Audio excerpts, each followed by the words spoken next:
திமுக இப்ப ஒரு பெரிய அஜெண்டா வச்சிருக்கு ஜெபக்குமார். எப்படின்னா, இதுதான் ரொம்ப முக்கியமானது. நல்லா கவனமா கேளுங்க. திமுக அரசு என்ன நினைக்குது? 4 வருஷம் முடிஞ்சு போச்சு. நாம பல்வேறு வகையான ஊழல்கள செஞ்சிருக்கோம், லஞ்சத்த வாங்கியிருக்கோம், எல்லாம் பண்ணியிருக்கோம். ஆனால் இதெல்லாம் கடந்து மக்கள்ட்ட நம்ம மீண்டும் வாக்கு வாங்கணும். மீண்டும் ஜெயிக்கணும்னா, நம்ம காசு தேர்தல் நேரத்துல குடுக்கிறது ஒரு பக்கம். இப்ப தேர்தல் நேரத்துல நம்ம காசு குடுக்கிறதுங்கிறது ஒரு பக்கம். அதாவது திமுக காரன் என்ன செய்வான்? ஓட்டுக்கு ரூ. 1000 ரூ. 500 தேர்தலுக்கு முதல் நாள் காசை லஞ்சமா கொடுத்து ஓட்டவங்க. அது ஒரு பக்கம். அதுக்கு முன்னாடி இந்த திமுக அரசு மக்களுக்கு என்ன நன்மை செஞ்சுச்சுன்னு தேர்தல் காலகட்டத்துல பேசணும். அப்படி பேசுறதுக்காக என்ன பிளான் பண்றாங்கன்னா, இந்த ஜனவரி மாசத்துல இருந்து ஜனவரி 2026 இருந்து அல்லது டிசம்பர் 2025 காலகட்டத்தில இருந்து மாதம் இந்த ரூ. 1000 பணம் 1500 மாற்றப்படும். இப்ப ரூ. 1000 பணம் யாருக்கெல்லாம் கிடைக்கல அவங்களுக்கு மிக விரைவாக எத்தனை மனுக்கள் பெண்டிங் இருக்குது அப்புறம் போட சொல்லிட்டாங்க. இதோட சேர்த்து இப்ப மக்கள் போறதுக்கு எல்லா பேத்துக்குமே பெருவாரியான மக்களுக்கு இந்த ரூ. 1000 பணம் கிடைக்கும்.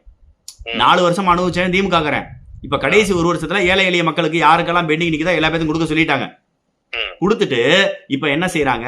2025 டிசம்பர் மாசம் அல்லது 2026 ஜனவரி மாசத்துல இருந்து ரூ. 1000 பணத்தை 1500 மக்கள் கேட்காமலே நிறைவேற்ற போறாங்க. அப்படி நிறைவேற்றி முடிச்சுட்டு இந்த 1500 நிறைவேற்றினீங்கன்னா டிசம்பர், ஜனவரி, பிப்ரவரி, மார்ச் 4 மாசம் கொடுத்துருப்பீங்க. அப்ப 4 மாசம்னா ரூ. 6000 போய் சேர்ந்திருக்கும். அப்ப ரூ. 6000 திமுக சார்பாக கிடைத்ததாக மக்கள் நினைத்துக் கொண்டிருக்கும் அந்த காலகட்டத்தில் தேர்தல் அறிவிச்சிருவாங்க. தேர்தலில் என்ன வாக்குறுதி கொடுக்கறது? ஏற்கனவே நாங்க ரூ. 1000 பணம் கொடுத்தோம். ரூ. எங்க ஆட்சியில ரூ. 500 சேர்த்து 1500 கொடுத்துட்டோம். எங்களை மீண்டும் வாக்கு செலுத்தி எங்களை வெற்றி பெற வைத்தால் நாங்க ரூ. 1500 ரூ. 2000 மாத்துவோம்னு சொல்லுவாங்க.